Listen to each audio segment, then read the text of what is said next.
Years ago, I went through a period of time where I couldn't hear anything from God for 2 years. My name's Dakota Lee. I have a gift to see in the spirit. I'm a professional animal communicator, and God's been letting me visit heaven since I was 12 years old.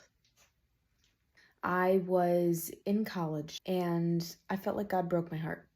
I felt like he broke it on purpose. With my story, I laugh, although it was literally heartbreaking, but there was a guy that I was interested in that I was sure was a divine connection. Seemed all the signs were there, and I was so very wrong. I felt I was in love with him and heartbroken from that, and I felt like God had led me to him, and then he hadn't led the other guy back to me. So then I applied for an internship. I had wanted it for years. I was finally old enough to apply, and I felt like the Holy Spirit is telling me to go for it, and I didn't get it.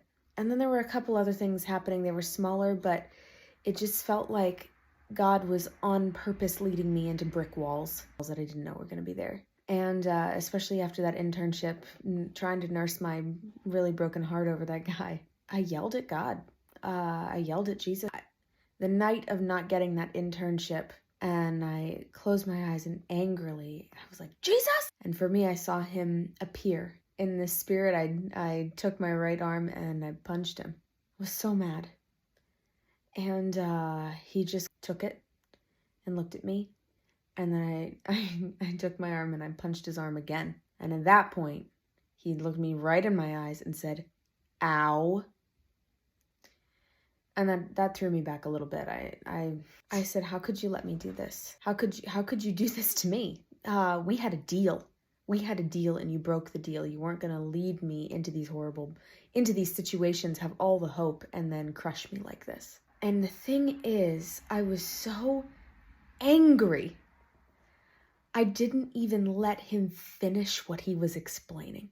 And all three of the Trinity tried with me because Jesus went to speak and he started to explain, and I would cut him off and tell him again of how awful this is, and there is literally nothing that could justify what he had done. And then the Holy Spirit tried a little gentler, and I saw the Holy Spirit, and the same thing, I just cut him off, and even God tried to talk to me. And I let God talk a little longer, but no. I can't even remember them now, but none of the explanations were any good. And I also didn't let them finish their sentences. I tried to have conversations with them over the next week, and it just didn't seem to go anywhere. And so I stopped talking. I'd never lived without God, but I also couldn't speak to him because I was so mad. So the next 2 years, I was just lost. I very deeply considered if Christianity was even the right thing. Even with me, with all my experiences and seeing Jesus in heaven and all those beautiful things. And it was a really, really hard period of time, those 2 years. And in it, every time I tried to open my spiritual eyes, all I saw were demonic things.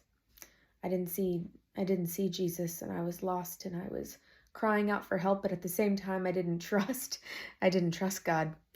Now looking back, I know I wasn't letting him help me. And the only way it got better was a couple years after that. I was in the car with my mom, and I was explaining to her, and it's also something I didn't really open up about. When I get in a bad headspace, I kind of try to start to isolate and don't tell anybody about my troubles.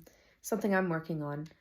But I couldn't take it anymore, so I was opening up to her a little bit. And I remember in the car, as I was speaking out these words of what happened, and I was saying, God can't apologize to me because he's perfect. So even though I feel like he hurt me, and maybe even on purpose, he can't even apologize because his way is perfect. So I'm just screwed.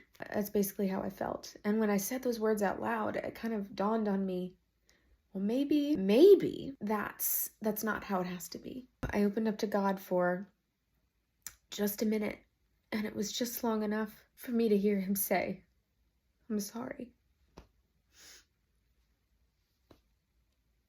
That changed everything. It changed everything for me because I didn't understand at that point what had happened, but I could suddenly feel again that God cared more about me and what I went through than even him having to seem perfect. So, after I heard him apologize, which is what I needed, I could then hear him again.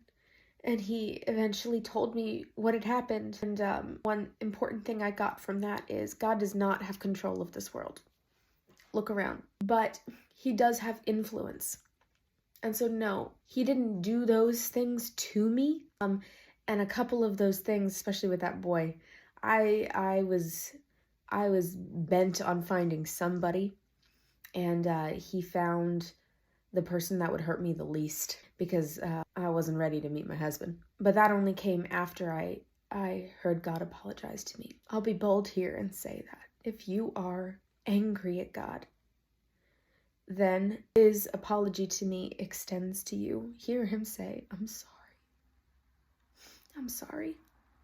And he doesn't have complete control over this world, but he does have influence when people let him, and not everybody lets him have influence. It was a difficult period of time, but now I know so many people go through that as well. I wanted to announce that I'm now offering something I'm calling coaching sessions. If you're interested in that, then the link to my website's in my bio. If you've heard my stories, you have questions for me, you'd like to open up and talk to God again, or you have gifts that you're developing, then go ahead and book some time because I would love to talk to you.